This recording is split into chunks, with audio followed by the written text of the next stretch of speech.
عید کے دن جیسا کہ آپ نے اس سے پہلی روایت دیکھی تھی ام عطیہ رضی اللہ تعالیٰ عنہ کی کہ عیدگاہ میں یا جہاں عید کی نماز ہوتی ہے وہاں عورتوں کو جانا چاہیے، اور اس میں مسئلہ یہی ہے کہ عورتیں شوہر کی اجازت کے بغیر عیدگاہ نہ جائیں۔ اسی طرح سے شوہر کی اجازت کے بغیر وہ عام نمازوں میں بھی جہاں عورتوں کے لیے مسجد میں نماز کا انتظام ہوتا ہے وہ نماز کے لیے نہیں جائیں۔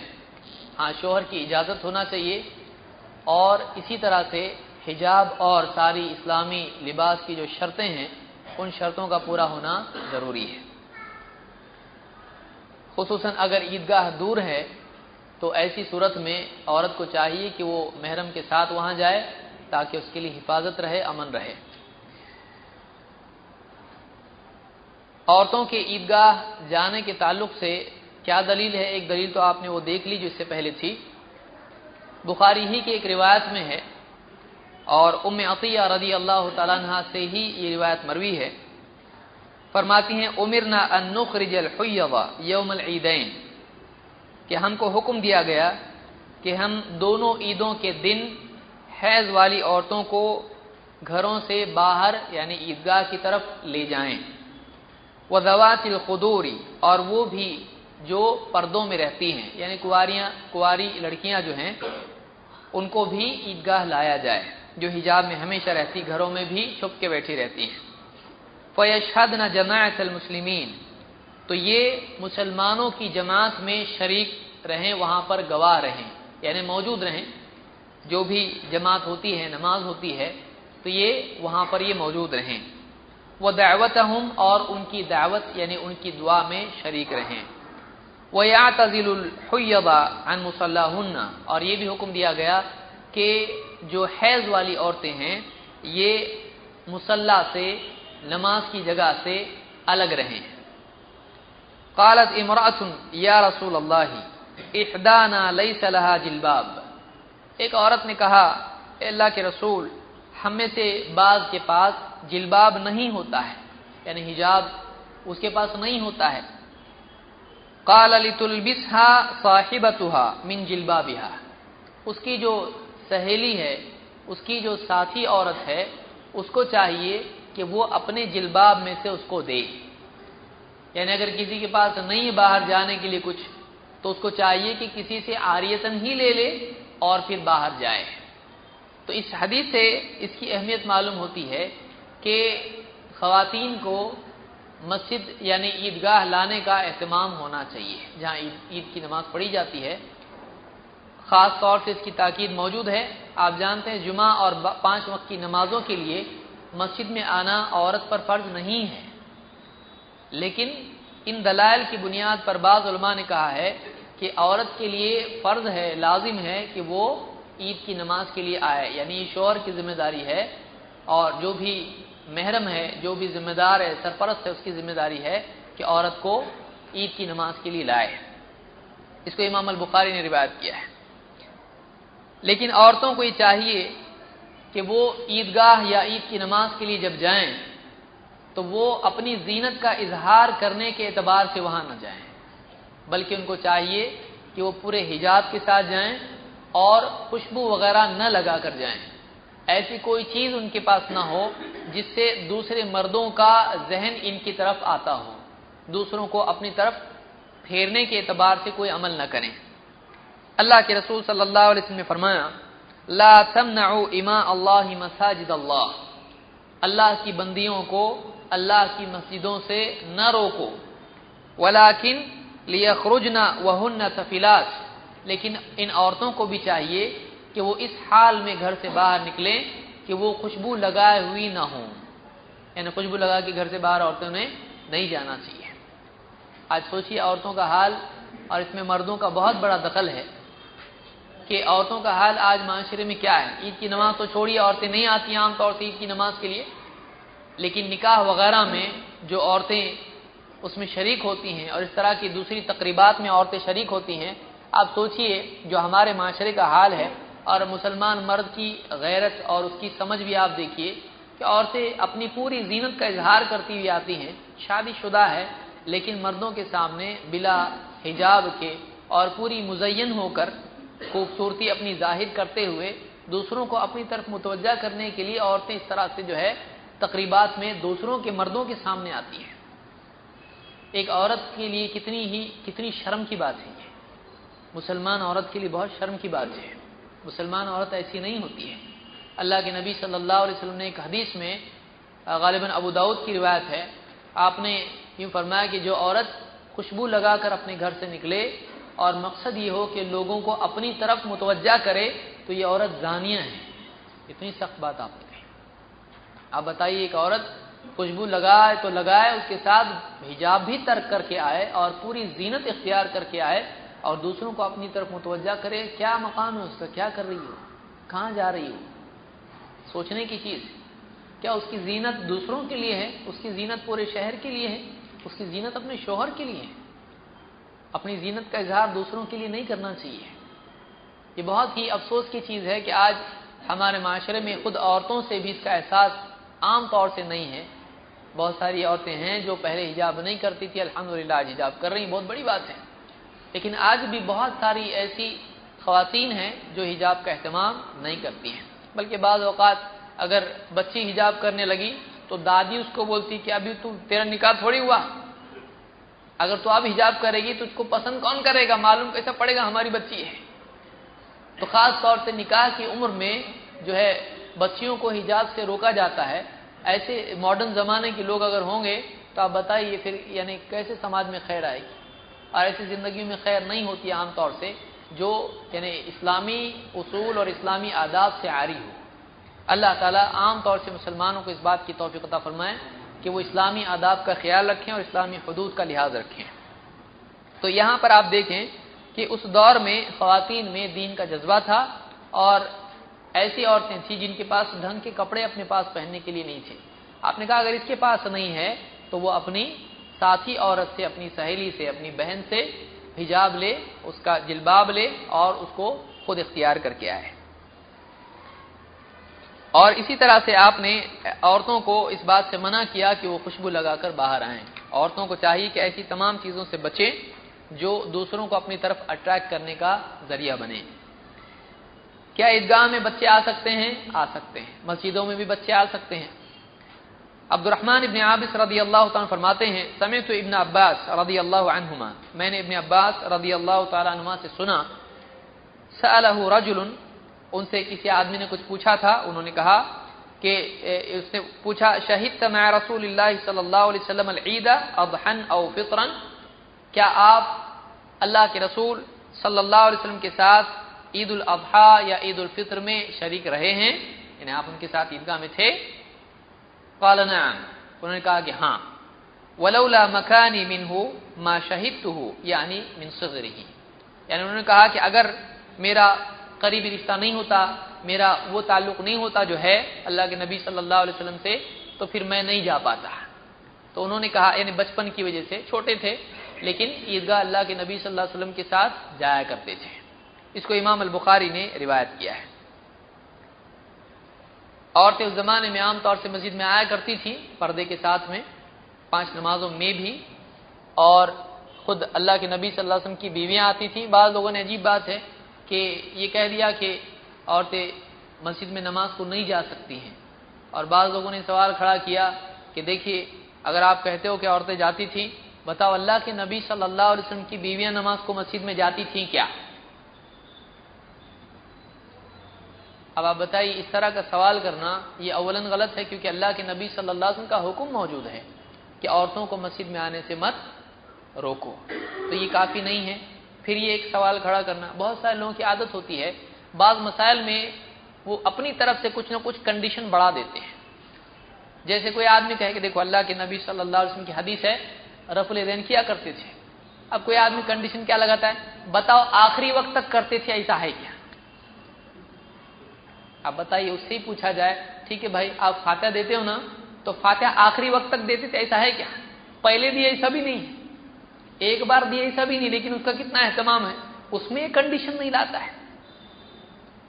5 وقت کی نماز کے بعد اجتماعی دعا، ارے بھائی آخری وقت تک یا ہمیشہ کرتے تھے، چھوڑ دو، ایک بار کیے ایسا بتاؤ. لیکن اس کا اہتمام ہے۔ عجیب بات ہے کہ آدمی جو چیز نہیں کرنا ہوتا ہے اس میں اپنی طرف سے ایسی ایسی کنڈیشن پیدا کرتا ہے کہ دلیل نہ ملے۔ نبی صلی اللہ علیہ وسلم کا عمل مل گیا، کافی دلیل ہے، اس میں ایسا ضروری نہیں۔ صحابہ جب دیکھتے تھے اللہ کے نبی صلی اللہ علیہ وسلم کو کوئی عمل کرتے ہوئے، عمل کرتے تھے، یہ نہیں پوچھتے تھے آپ یہ ہمیشہ کرنے والے ہیں کیا؟ آپ سوچئے، کامن سینس تو آدمی کو ہونا چاہیے نا۔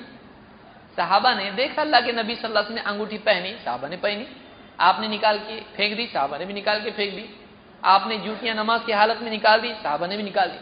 صحابہ نے جیسا عمل اللہ کے نبی صلی اللہ علیہ وسلم کرتے تھے صحابہ ویسا کرتے تھے، یہ نہیں پوچھتے تھے بتائیے آپ یہ کب تک کرنے والے ہیں، ہمیشہ کریں گے، آج خالی کیا ہے۔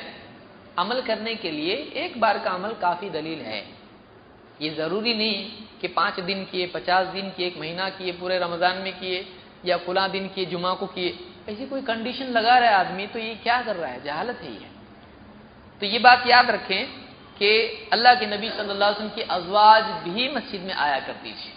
امام الدارمی نے، اور تعجب ہے امام الطحاوی نے بھی روایت نقل کی ہے کہ اللہ کے نبی صلی اللہ علیہ وسلم کی بیویاں بھی مسجد میں آیا کرتی تھیں۔ حضرت عائشہ ہی کی روایت ہے، اور کوئی چاہے تو اس کو دیکھ سکتا ہے، فجر کی نماز کے سلسلے میں امام الدارمی نے اس کو روایت کیا اور سند صحیح ہے اس کی۔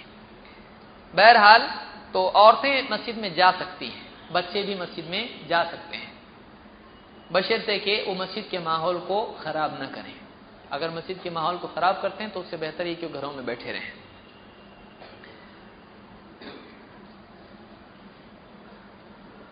مسجد کی طرف جانے والا عید کے دن پیدل مسجد کی طرف جائے یہ بہتر ہے، لیکن اگر سواری سے جاتا ہے تو اس میں کوئی حرج نہیں ہے۔ علی بن ابی طالب رضی اللہ عنہ فرماتے ہیں من السنۃ ان تخرج الی العید ماشیا، سنت یہ ہے کہ آدمی عید کی نماز کے لیے پیدل گھر سے نکلے، تو پیدل جانا یہ بہتر ہے۔ لیکن بعض اوقات بہت دور ہوتا ہے، یعنی عیدگاہ یا مسجد بہت دور ہوتی ہے، تو آدمی اگر پیدل نکلے، پہلے اس کو نکلنے میں کتنا ٹائم ہوتا ہے، نہانا دھونا، پھر بچوں کو نہلانا، آج عید کے دن اس کے ذمہ رہتا ہے۔ اب اٹھا ہوا بھی کتنا جلدی رہتا ہے، ایک دم 2-3 بار تو الارم چینج کرتا ہو، پہلے لگا تھا فجر کا، پھر فجر میں بھی نہیں اٹھتا، پھر 8 بجے کا، پھر 9 بجے کا، تو الارم کتنے بار گھڑی بھی تھک جاتی ہے، ارے اٹھتا کہ نہیں اٹھتا تو آج، پھر عین وقت پہ اٹھتا ہے، برش کرتا ہے، بھاگتے بھاگتے پھر عید کی نماز کو آ کے دیکھتا ہے کہ ہوئی کہ نہیں ہوئی، کیونکہ کچھ لوگ آتے ہوئے دکھتے ہوتے اس کو، تو بولتے ہاں جاؤ دوسری جماعت ہے، پہلی ہو گئی۔ یہ آج حال ہے امت کا، نماز کو ٹائم پہ نہیں آ سکتی، کیا مصیبت ہے۔ یعنی ہر آدمی کے ذہن میں ہوتا ہے، ہر آدمی کیا پوچھتا ہے پہلی جماعت کا ٹائم معلوم پڑنے کے بعد دوسری جماعت کب ہے، تو اکثر کا حال یہی ہوتا ہے۔ اللہ تعالیٰ آسانی پیدا کرے۔ تو عید کے لیے اگر کوئی دور رہتا ہے تو سواری پہ آنے میں کوئی حرج نہیں، اور نہ آتے آتے عید میں پہنچنے کے بجائے ظہر میں پہنچے گا۔ اس کو امام ترمذی نے روایت کیا ہے اور یہ حسن روایت ہے۔ تو اس سے معلوم ہوا کہ عید کے لیے سنت یہ ہے کہ پیدل نکلے گھر سے۔ اسی طرح سے عید کی سنت یہ بھی ہے کہ آنے جانے کا راستہ الگ ہو، یعنی ایک راستے سے آئے اور دوسرے راستے سے لوٹے، یعنی عید کے لیے ایک راستے سے جائے اور لوٹتے وقت دوسرے راستے سے آئے۔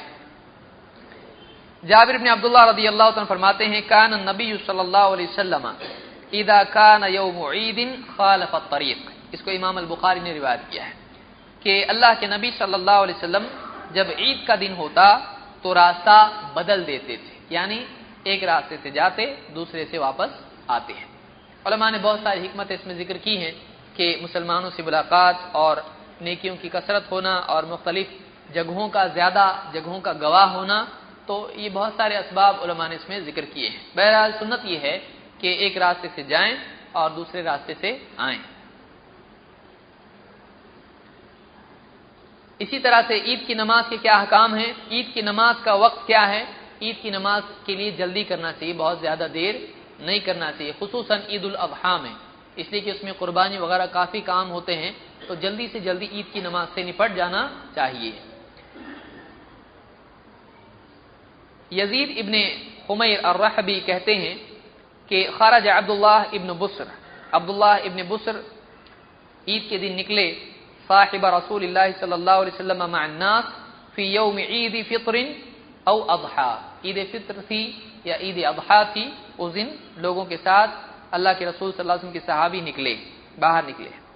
فانکر ابطاء الامام، امام نے آنے میں دیر کی تو انہوں نے اس دیری کو بہت ہی ناپسند کیا اور اس کے اوپر یعنی تنقید کی. فقال انا كنا قد فرغنا ساعتنا هذه، اور انہوں نے کہا کہ اس وقت تک تو ہم عید کی نماز سے فارغ ہو جاتے تھے. کب؟ اللہ کے نبی صلی اللہ علیہ وسلم کے زمانے میں. اور راوی کہتے ہیں وذالک حین التسبیح، یہ وقت جو ہے یہ تسبیح کا وقت تھا. تسبیح کا لفظ جو ہے عربی زبان میں اور حدیث کی کتابوں میں روایتوں میں جو چاش کی نماز صلاۃ الضحیٰ جس کو ہم کہتے ہیں، چاش کی نماز کے وقت کے لیے تسبیح کا وقت آتا ہے. یعنی یہ 9-10 کے آس پاس کا وقت ہوتا ہے. اتنے وقت تک فارغ ہو جانا چاہیے نماز سے، زیادہ دیری نہیں کرنا چاہیے. اس کو امام ابو داؤد اور ابن ماجہ نے روایت کیا ہے. عیدگاہ میں جانے کے بعد امام سے پہلے نماز نہیں پڑھنا چاہیے. اس کا مطلب یہ یاد رکھیں کہ امام سے پہلے نماز نہیں پڑھنا چاہیے. عام طور سے لوگوں کا کیا حال ہوتا ہے، مسجد میں آنے کے بعد کون سی نماز پڑھتے ہیں، اور امام صاحب بھی بولتے رہتے وارننگ کہ بھائی جنہوں نے، اور کچھ لوگ تو یہ بھی بول دیتے ہیں کہ جس نے فجر کی نہیں پڑھی اس کی عید کی بھی نہیں ہوگی، کیونکہ ان کو بھی معلوم ہے یہ بولے بغیر وہ پڑھنے والا بھی نہیں. جب تک اتنا ڈینجر کچھ اس کو ڈراؤنا دھمکی نہیں دیں گے تب تک پڑھنے والا نہیں ہے. ایسا تھوڑی ہے. تو عید کے دن بھی فجر چھوڑ کے آیا ہے تو اس کو اتنا بولنا پڑے گا. تو یعنی آپ سوچئے پبلک کے ذہن میں عید کی نماز کتنی امپورٹنٹ ہے اور فجر کی نماز اس کا کیا حال ہے. جس کے لیے اذان نہیں ہوئی اس کے لیے دولہا بن کے آتا ہے، اور جس کے لیے اذان ہو رہی ہے مؤذن صاحب چلا رہے ہیں روزانہ، اس کے لیے کیا حال ہے، اس کے لیے کوئی حال نہیں، اس کا اہتمام نہیں ہے. یہ مصیبت ہے آج.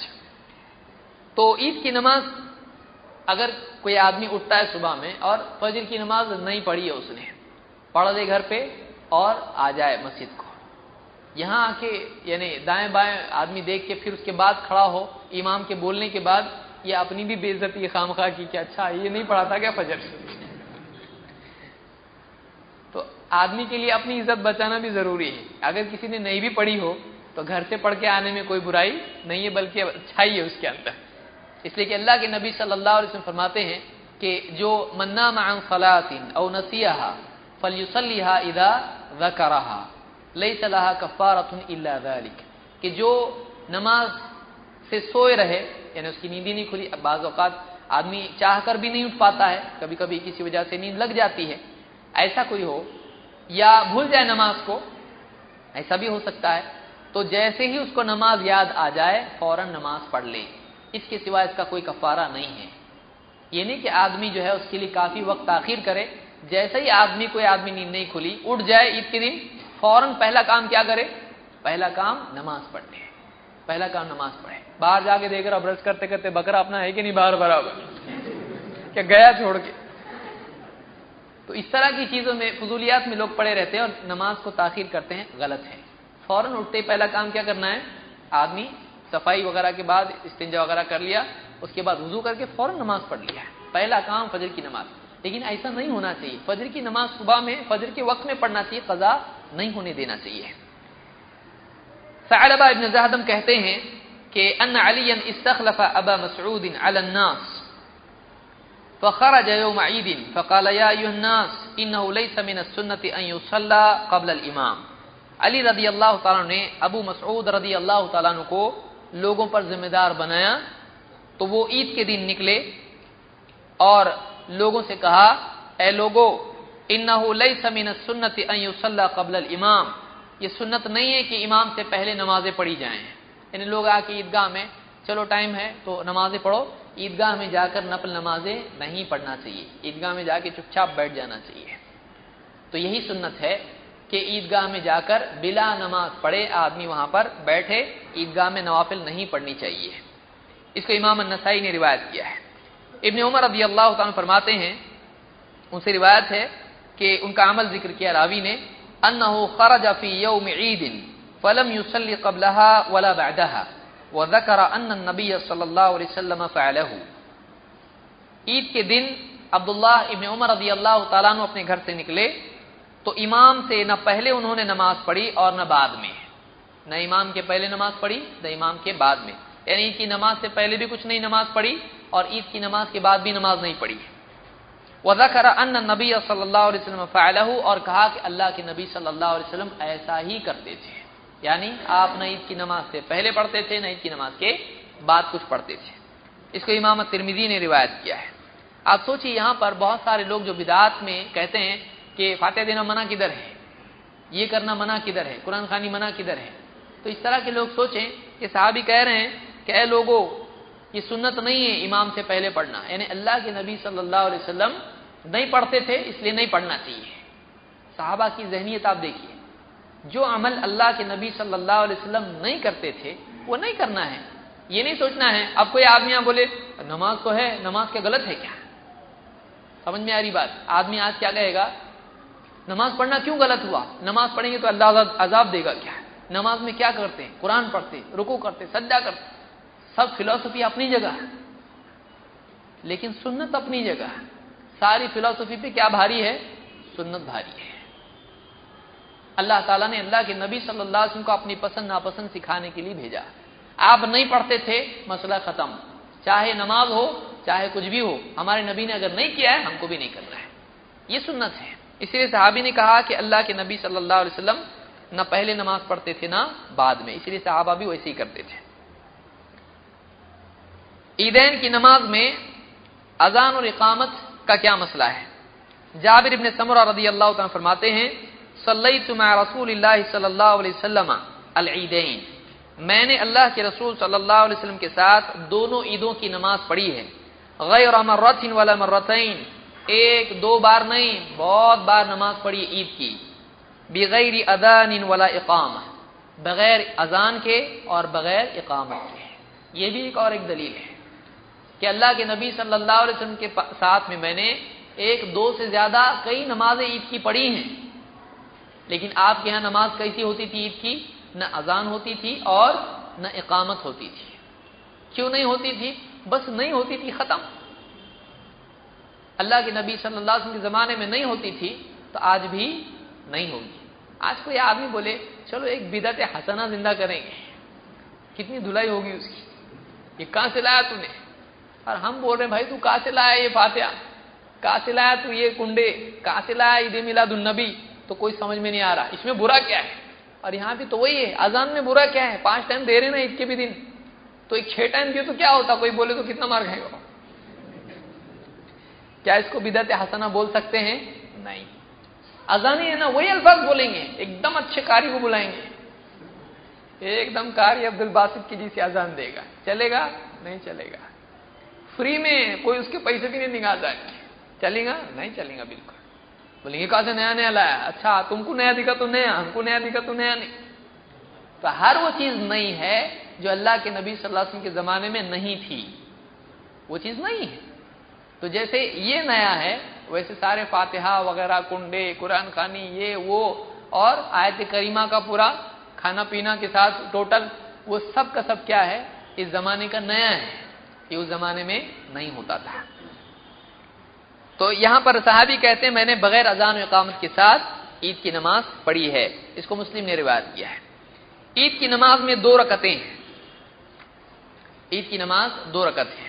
عمر رضی اللہ عنہ فرماتے ہیں صلاۃ السفر رکعتان، صلاۃ السفر رکعتان وصلاۃ الجمعۃ رکعتان، سفر کی نماز 2 رکعت ہے، جمعہ کی نماز 2 رکعت ہے، والفطر والاضحى رکعتان، عید الفطر اور عید الاضحیٰ کی نماز بھی 2 رکعت ہے، تمام غیر قصر علی لسان محمد صلی اللہ علیہ وسلم، اور یہ جو 2 رکعت ہے یہ پرفیکٹ ہے، اللہ کے نبی صلی اللہ علیہ وسلم کی زبان پر اللہ نے اس کو بتایا ہے، یہ ناقص نہیں ہے، یہ ناقص نہیں ہے، یہ پوری پوری ہے، تو 2 رکعت ہی پڑھنا چاہیے۔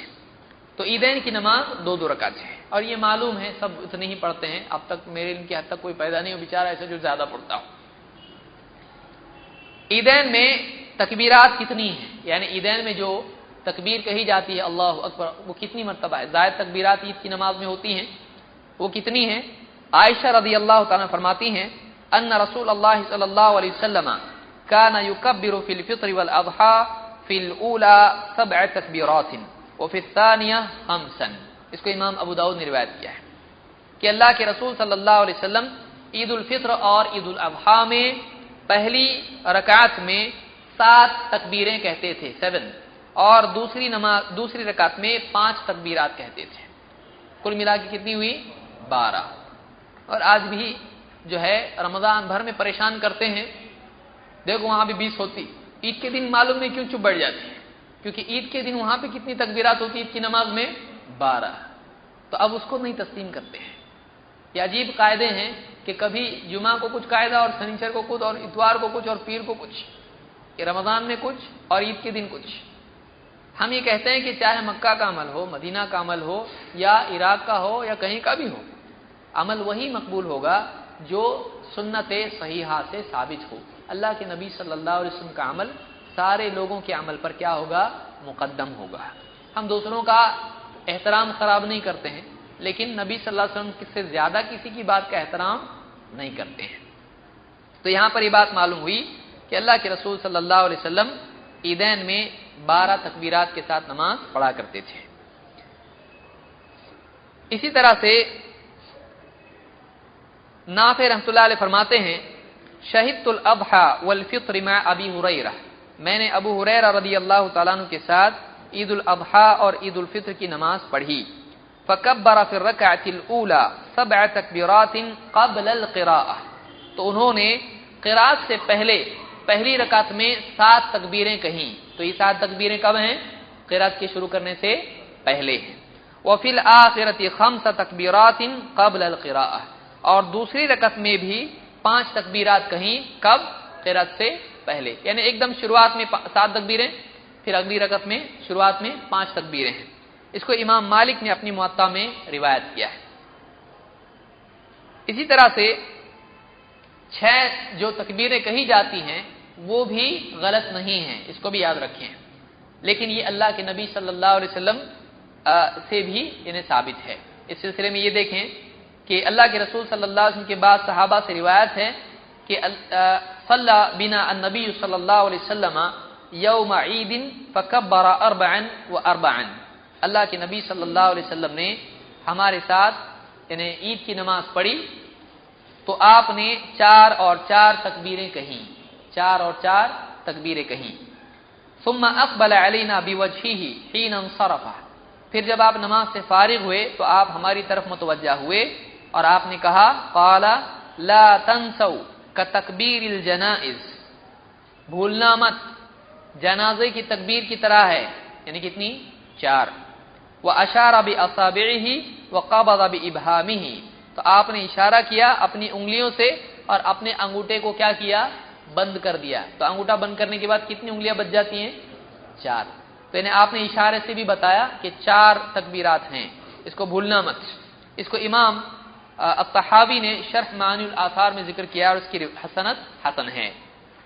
تو اس سے معلوم ہوتا ہے کہ 4 تکبیرات بھی کہی جا سکتی ہیں۔ ہم بھی کیوں کہہ رہے ہیں؟ اس لیے کہ اور بھی روایت یہاں موجود ہے، وہ بھی ہے اور یہ بھی ہے۔ جہاں پر اللہ کے نبی صلی اللہ علیہ وسلم سے ایک سے زیادہ چیزیں ثابت ہوں، ہم ان ساری چیزوں کو مانتے ہیں، زبردستی دونوں کو ٹکرا کے ایک کو لو اور ایک کو چھوڑو نہیں کرتے ہیں۔ اسی طرح سے دوسری رکعت میں قرأت کے بعد جب 6 تکبیریں کہی جائیں گی زائد، تو اس صورت میں کیا کریں گے؟ دوسری رکعت میں قرأت کے بعد پھر یہ تکبیرات کہی جائیں گی۔ علقمہ اور اسود ابن یزید فرماتے ہیں، یہ تابعین ہیں، ان ابن مسعود کان یکبر فی العیدین 9 ابن مسعود رضی اللہ تعالیٰ عنہ عیدین میں 9 یعنی 9 تکبیرات کہتے تھے، یعنی عید الفطر میں 9 اور عید الاضحیٰ میں 9۔ 4 قبل القراءۃ ثم کبر، قراءت سے پہلے 4 تکبیرات کہتے، پھر رکوع کرتے، ثم کبر فرکع، پھر تکبیر کہتے رکوع کرتے، یعنی کون سی رکعت ہے یہ؟ پہلی۔ تو قراءت سے پہلے پہلی رکعت میں 4 تکبیریں ہوتی تھیں۔ وفی الثانیۃ یقرأ، دوسری رکعت میں قراءت کرتے تھے، فاذا فرغ کبر 4 ثم رکع، پھر جب قراءت سے فارغ ہوتے تو تکبیر کہتے اور 4 مرتبہ تکبیر کہتے اور پھر رکوع کرتے۔ تو یہی طریقہ جو آج عام طور سے حنفی حضرات کرتے ہیں یہ عبداللہ ابن مسعود رضی اللہ تعالیٰ سے ثابت ہے. زبردستی آدمی اس کو رد کرنے شروع کرے, کیوں حنفی ان کا سب چیز غلط ہونا چاہیے, ایسا صحیح نہیں ہے. جو چیز ثابت ہے اس کو تسلیم کر لینا چاہیے. یہ امام عبدالرزاق نے اس کو اپنی مصنف میں روایت کیا ہے. تو ایسا بھی کوئی آدمی اگر نماز پڑھتا ہے تو یہ بھی صحابی سے ثابت ہے, اور اللہ کے نبی صلی اللہ علیہ وسلم کی بھی حدیث اس سلسلے میں موجود ہے, اگرچہ اس میں تفصیل موجود نہیں ہے, لیکن یہاں پر ابن مسعود سے ہم کو تفصیل اس کی مل جاتی ہے. عید کی نماز میں عجب مصیبت ہوتی ہے. پبلک جو ہے اس کو معلوم نہیں ہوتا تکبیر کے بعد کرنا کیا.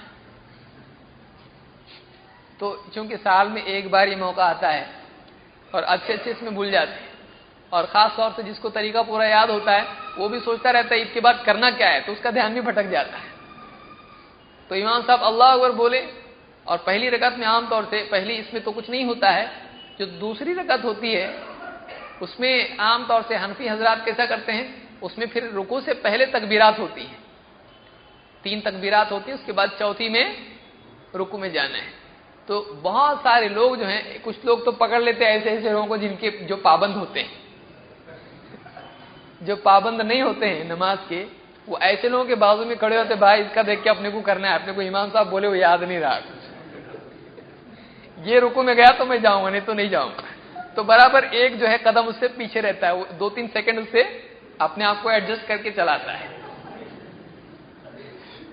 اور کچھ لوگوں کو معلوم نہیں ہوتا دیکھنا کس کو, تو ایسے بھی لوگ آتے ہیں. اور کچھ لوگ ایسے سمجھتے ہیں عید کی نماز میں کچھ نیا تھوڑی ہوگا اس کے اندر. تو اب ایسے لوگ کیا کرتے ہیں, جیسے ہی دوسری رکعت میں اللہ, اب امام صاحب بھی کیا کرتے ہیں, ان کو معلوم ہے پبلک کو یاد رہنے والا نہیں ہے, تو وہ جو تکبیر رکوع کے پہلے کی ہوتی ہیں 3 زائد تکبیریں, اتنا لمبا کھینچتے ہیں کہ وارننگ ہو, دیکھو یہ وہ نہیں ہے, یہ نارمل تکبیر نہیں ہے, یہ الگ تکبیر ہے, یاد رکھو. اللہ اکبر لمبا کھینچتے ہیں اس کو, لیکن پھر بھی کچھ لوگ اللہ اکبر کر کے رکوع میں جاتے ہیں. اچھا رکوع میں جب جاتا ہے وہ آدمی تو دیکھتا دوسرے کوئی گئے, اب اس کا ذہن پہلے سے بنا ہوا ہے, میجورٹی حق پہ ہوتی ہے, تو جب اپنے آپ کو رکوع میں دیکھتا ہے دوسرے نہیں گئے ہیں, تو برابر واپس سے آتا ہے اور پاؤں کھجا کے, میں رکوع میں تھوڑی گیا تھا, میں تو پاؤں کھجا رہا تھا. اچھا بازو والا جو نہیں گیا تھا رکوع میں وہ بہت خوش ہوتا ہے, اب وہ فخر جتاتا اس کے. نماز جب ہوتی سلام علام پھیر لیے, اس کے بعد اور کیسی خیریت ہے تو بولتا ہے.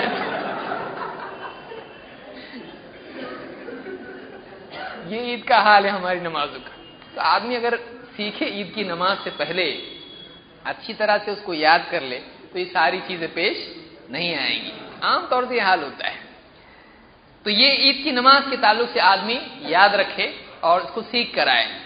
ہر 2 تکبیر کے درمیان آدمی کو کیا کہنا چاہیے, خاموش رہنا چاہیے یا کیا کرنا چاہیے. عام طور سے لوگ جو ہیں حنفی حضرات ہاتھ پہلی مرتبہ باندھتے ہیں, پھر چھوڑتے ہیں, پھر باندھتے ہیں. یہ بھی لوگوں کو نہیں سمجھتا ہے کہ کب چھوڑنا کب باندھنا.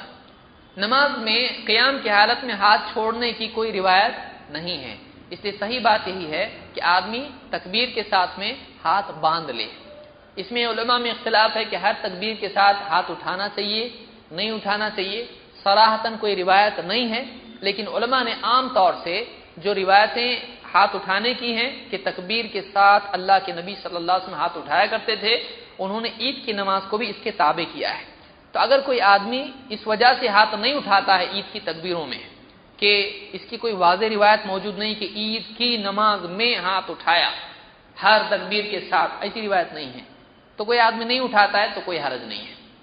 اور کوئی آدمی اس وجہ سے اٹھاتا ہے کہ عام حدیثیں ہیں کہ ہر تکبیر کے ساتھ اللہ کے نبی صلی اللہ علیہ وسلم ہاتھ اٹھایا کرتے تھے, رفع الیدین کرتے تھے, تو یہ بھی کوئی غلط نہیں ہے, اس لیے کہ اس نے عموم کے تابع اس نماز کو بھی کیا. ضروری نہیں ہے کہ ہر نماز کے لیے فجر میں آپ سبحانک اللہم و بحمدک پڑھتے تھے تو ہی فجر میں پڑھیں گے, ضروری نہیں. یہ جو دعا ہے یہ یعنی کسی خاص نماز میں آئی ہوگی, فجر کی نماز میں یا ظہر میں یا یعنی تہجد میں, مرفوع تو تہجد میں ہے, لیکن عام طور سے نمازوں میں اس کو پڑھا جاتا ہے. اس نماز ہی کے ساتھ اس کو خاص نہیں کیا جاتا ہے. یا اتحیات فلاں نماز میں آپ پڑھتے تھے تو عید میں اتحیات نہیں ہے, کوئی بولے گا؟ نہیں بولے گا, کیونکہ عید کی نماز الگ ہے, اس میں اتحیات ہے کہ نہیں دلیل نہیں ہے. ایسا نہیں کرے گا. تو کوئی آدمی اگر ہر تکبیر کے ساتھ رفع الیدین کرتا ہے تو اس کو بھی ملامت نہیں کرنا چاہیے، یہ بھی کیا جا سکتا ہے، اس لیے کہ اس میں اثبات اور نفی کے اعتبار سے کچھ نہیں اور روایات اپنے عموم پر ہیں. عبداللہ ابن مسعود رضی اللہ عنہ فرماتے ہیں عید کی نماز کے بارے میں بین کل تکبیرتین حمد للہ و ثناء علی اللہ، کہ ہر دو تکبیروں کے بیچ میں اللہ کی حمد اور اس کی ثنا ہے، یعنی اللہ کی حمد بیان کرنا چاہیے. کوئی بھی آدمی حمد کے کلمات الحمدللہ رب العالمین یا اس طرح کے کچھ کلمات الحمدللہ یا اس طرح کی کوئی اور بات جو کلمات جو ثنا کے ہوں، اللہ کی تعریف کے ہوں، وہ بیان کر سکتا ہے تکبیرات کے بیچ میں. اس کو المحاملی میں اور امام البیہقی نے اپنی کتاب سنن میں ذکر کیا ہے. اسی طرح سے ابن مسعود رضی اللہ عنہ فرماتے ہیں ان بین کل تکبیرتین قدر کلمہ، ہر دو تکبیر کے بیچ ایک کلمہ، ایک بات کہنے کی گنجائش ہے، یعنی ایک ذکر کر سکتے ہیں، کوئی بھی کلمہ بیان کر سکتے ہیں. عید کی نماز میں کون سی صورتیں پڑھی جائیں؟ نعمان ابن بشیر رضی اللہ عنہ فرماتے ہیں کان رسول اللہ صلی اللہ علیہ وسلم یقرأ فی العیدین وفی الجمعہ بسبح اسم ربک الاعلی وهل اتاک حدیث الغاشیہ.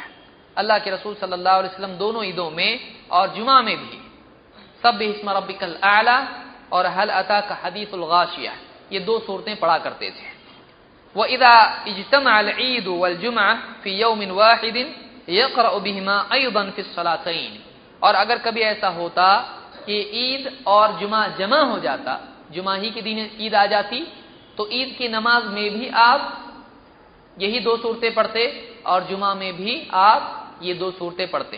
اس سے یہ بھی معلوم ہوا کہ عید اور جمعہ جمع ہو جائے تو اللہ کے نبی صلی اللہ علیہ وسلم عید کی نماز بھی پڑھتے تھے، جمعہ کی بھی پڑھتے تھے. تو اس روایت کو امام مسلم نے روایت کیا ہے.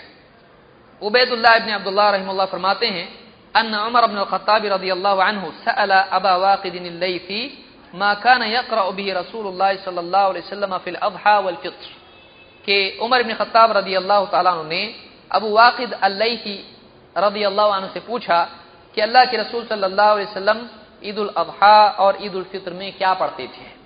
فقال كان يقرأ فيهما بقاف والقرآن المجید واقتربت الساعة وانشق القمر.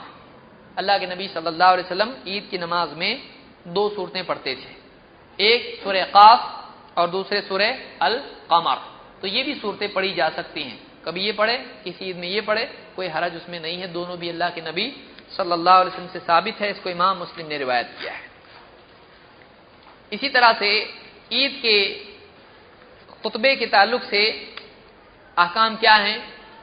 ابو سعید الخدری رضی اللہ عنہ فرماتے ہیں کان رسول اللہ صلی اللہ علیہ وسلم یخرج یوم الفطر والاضحى الى المصلی، اللہ کے رسول صلی اللہ علیہ وسلم عید الفطر اور عید الاضحیٰ میں مصلی کی طرف روانہ ہوتے. فاول شیء یبدأ به الصلاۃ، سب سے پہلا کام آپ جو کرتے وہ نماز ہوتی، یعنی عید الاضحیٰ کے دن اور عید الفطر کے دن سب سے پہلے عید کی نماز پڑھی جائے گی. ثم ينصرف، پھر آپ نماز سے فارغ ہوتے اور پلٹتے. فیقوم مقابل الناس، اور آپ لوگوں کے مقابل، لوگوں کو فیس کرتے ہوئے کھڑے ہو جاتے. والناس جلوس علی صفوفہم، اور لوگ اپنی صفوں ہی پہ بیٹھے رہتے. خطبہ سننے کے لیے لوگ اپنی صف پر ہی جیسے صف میں تھے وہ صفوں ہی میں بیٹھے رہتے. فیعظہم ویوصیہم ویأمرہم، تو اللہ کے نبی صلی اللہ علیہ وسلم لوگوں کو واعظ کرتے اور نصیحت کرتے اور احکام سناتے. فَإِنْ كَانَ يُرِيدُ أَنْ يَقْطَعَ بَعْثًا قَطَعَهُ، اگر آپ کا ارادہ ہوتا کہ کوئی فوج کا حصہ، کوئی لشکر بھیجنا ہوتا، آپ اسی عید کے دن بھیجتے. فَإِنْ كَانَ يُرِيدُ أَنْ يَقْطَعَ بَعْثًا قَطَعَهُ أَوْ يَأْمُرَ بِشَيْءٍ أَمَرَ بِهِ ثُمَّ يَنْصَرِفُ، اور کوئی خاص حکم آپ کو دینا ہوتا لوگوں کو تو آپ عید کے دن چونکہ بہت بڑا اجتماع وہ ہوتا ہے تو آپ اس دن وہ خاص جو ہے حکم دیتے جو سارے مسلمانوں میں عام ہو جاتا ہے، اور پھر اس کے بعد آپ اپنے گھر واپس لوٹتے تھے. اس کو امام البخاری مسلم دونوں نے روایت کیا ہے. عید کے دن لوگ آپس میں ملیں تو کیا کریں؟ عید کے دن آپس میں لوگ ملیں تو اس کے لیے ایک خاص دعا ہے جو صحابہ آپس میں کہا کرتے تھے، تقبل اللہ منا ومنکم. ابن حجر رحمۃ اللہ علیہ فرماتے ہیں، انہوں نے اپنی کتاب فتح الباری میں اس کو نقل کیا ہے اور محاملیات میں سے اس کو نقل کیا ہے.